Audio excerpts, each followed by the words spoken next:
Shalom saudara-saudariku yang dikasihi Tuhan. Selamat berjumpa kembali melalui channel Insani. Inspirasi Sabda Allah hari ini, Minggu 25 September 2022. Mari kita mengawali permenungan kita dengan berdoa dalam nama Bapa dan Putra dan Roh Kudus. Amin. Allah Bapa yang Maha Baik, Engkau menyayangi kami semua. Bahkan Engkau menghendaki supaya kami saling menolong, saling membantu, terlebih mereka yang susah, menderita, dan yang kurang beruntung. Demi Kristus Tuhan dan pengantara kami. Amin.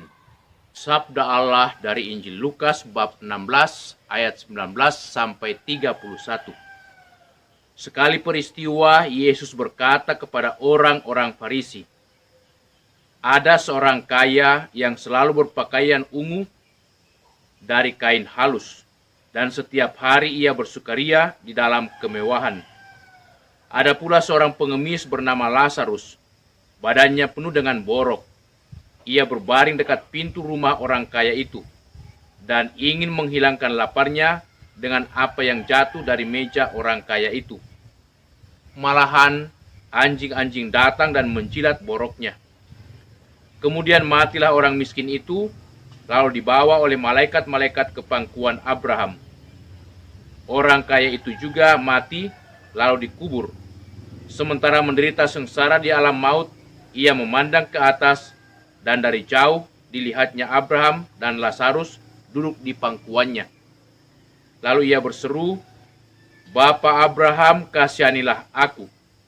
Suruhlah Lazarus supaya ia mencelupkan ujung jarinya ke dalam air dan menyejukkan lidahku.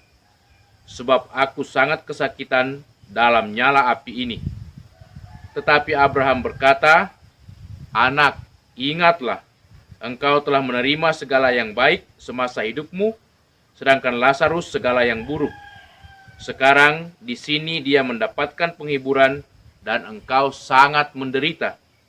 Selain itu di antara kami dan engkau terbentang jurang yang tak terseberangi, supaya mereka yang mau pergi dari sini kepadamu, ataupun mereka yang mau datang dari situ kepada kami, tidak dapat menyeberang.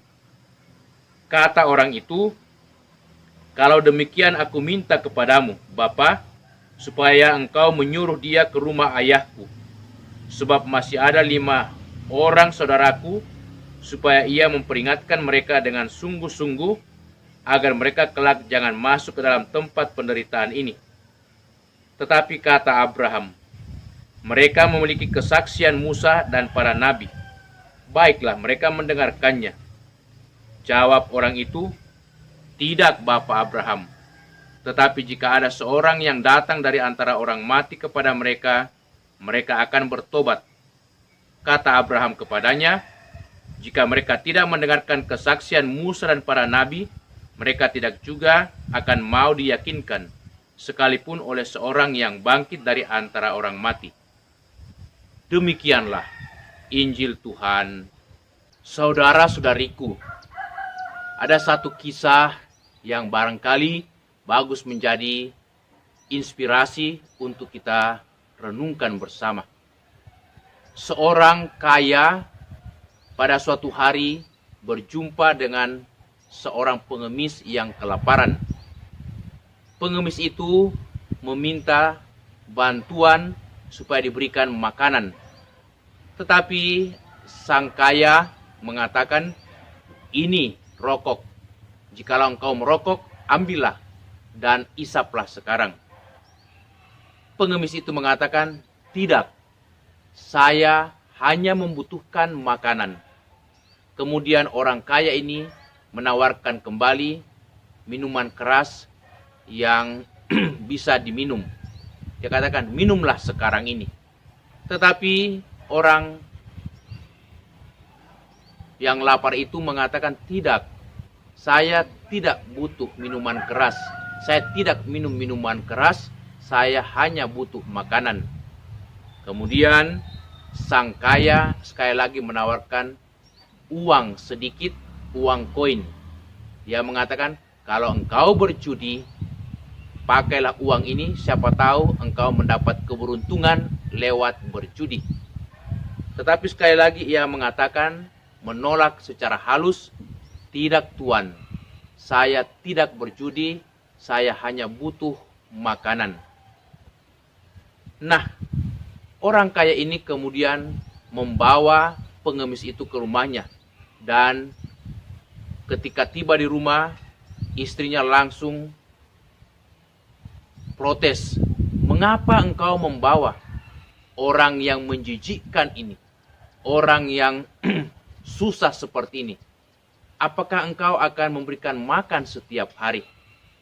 Tetapi sang suami orang kaya ini mengatakan, lihatlah, beginilah nasib orang yang tidak merokok, orang yang tidak berjudi, orang yang tidak meminum minuman keras. Inilah akibatnya orang seperti ini.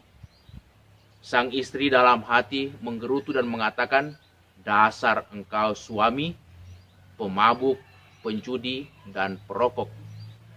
Nah, saudara-saudariku, kisah ini, cerita ini barangkali itu membuat kita jengkel, marah kepada orang kaya ini, karena ternyata dia tidak menolong pengemis ini, tetapi dia hanya itu mempermainkan dan mengolok-olokkan pengemis ini.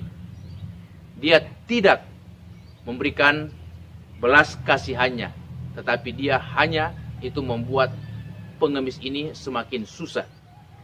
Dalam bacaan Injil, kita mendengarkan satu kisah yang hampir sama dengan cerita pada awal tadi, di mana dikatakan seorang kaya yang setiap hari bersenang-senang, makan, berpesta pora, tetapi ketika datang sang pengemis Lazarus, ternyata dia tidak mengambil pusing. Dia tidak mau memberikan sedikit makanan, tetapi dia membiarkan Lazarus itu mengambil remah-remah yang jatuh dari meja orang kaya ini. Yesus dengan tegas mengecam sikap orang kaya ini. Kendati dia tidak melukai Lazarus, kendati dia tidak mengejek Lazarus, kendati dia tidak mengusir dan juga memfitnah Lazarus. Tetapi sikap orang kaya ini tidak dibenarkan di mata Tuhan. Mengapa? Karena dia tidak berbuat sesuatu yang baik, berbuat sesuatu yang berguna, yang bisa menolong kesusahan orang seperti Lazarus ini. Karena itu dalam Injil Matius bab 25 ayat 42 sampai 43, Yesus mengatakan kepada kita, ketika aku lapar, kamu tidak memberi aku makan. Ketika aku haus, kamu tidak memberi aku minum. Ketika aku orang asing, kamu tidak memberi aku tumpangan. Ketika aku sakit atau dalam penjara, kamu tidak melawat aku. Yesus menghendaki kita tidak boleh lepas tangan terhadap orang-orang di sekitar kita, mereka yang susah dan menderita. Yesus ingin supaya kita berbuat sesuatu yang terbaik. Karena itu gereja juga mempunyai suatu slogan penting, suatu sikap yang penting. Option for the poor. Keberpihakan kepada orang-orang yang susah, orang-orang yang menderita, orang-orang yang malang. Banyak di antara kita yang tidak beruntung nasibnya, kehidupannya. Kita dipanggil untuk tolong-menolong, untuk membantu saudara-saudari kita yang susah. Kita tidak boleh bersikap seperti yang dikecam oleh Nabi Amos dalam bacaan pertama hari ini. Di mana Nabi Amos mengatakan, celakalah orang-orang yang merasa aman di Sion, yang merasa tentram di gunung Samaria. Celakalah orang yang berbaring di tempat tidur dari gading, dan duduk berjuntai di ranjang, yang memakan anak-anak domba dari kumpulan kambing domba dan anak-anak lembu dari tengah-tengah kawanan binatang yang tambun. Nabi Amos melihat kebiasaan orang-orang yang mapan, orang-orang yang kaya, yang bersenang-senang di atas penderitaan orang lain. Maka karena itu, Yesus juga dalam bacaan Injil sangat mengecam sikap-sikap seperti ini. Kita dipanggil untuk berbuat sesuatu yang terbaik. Karena Yesus juga mengatakan dalam Injil Matius bab 7 ayat 12, apapun yang kamu kehendaki supaya orang perbuat bagi dirimu, lakukanlah terlebih dahulu bagi mereka. Jadi ketika kita mau diberikan pertolongan, diberikan bantuan, ketika kita mau dihargai, dihormati, kita mesti terlebih dahulu memberikan bantuan, pertolongan, penghargaan, penghormatan kepada sesama. Bahkan Yesus juga mengatakan, jikalau kamu mau hidup damai dan diampuni, ampunilah sesamamu terlebih dahulu. Maka mari saudara-saudari, kita saling memperhatikan, terlebih mereka yang susah dan menderita, mau saling mengampuni, mau saling memberikan yang terbaik, agar hidup kita semakin dipenuhi dengan sukacita, berkat, dan kemurahan Tuhan. Amin. Allah Bapa yang Maha Baik, kami mengucap syukur kepadamu, karena Engkau menghendaki supaya kami mau terbuka, saling menolong, saling perhatikan, terlebih mereka yang susah, menderita, dan hidupnya tidak beruntung. Biarlah kami senantiasa menjadi berkat bagi sesama kami, karena kami juga mau memberikan kasih kami, perhatian kami, dan untuk menjadi berkat bagi banyak orang melalui pengorbanan-pengorbanan kami. Demi Kristus Tuhan kami. Amin. Tuhan bersamamu. Semoga saudaraku sekalian selalu dijaga, lindungi, dan diberkati Allah yang Maha Kuasa, dalam nama Bapa, Putra, dan Roh Kudus. Amin.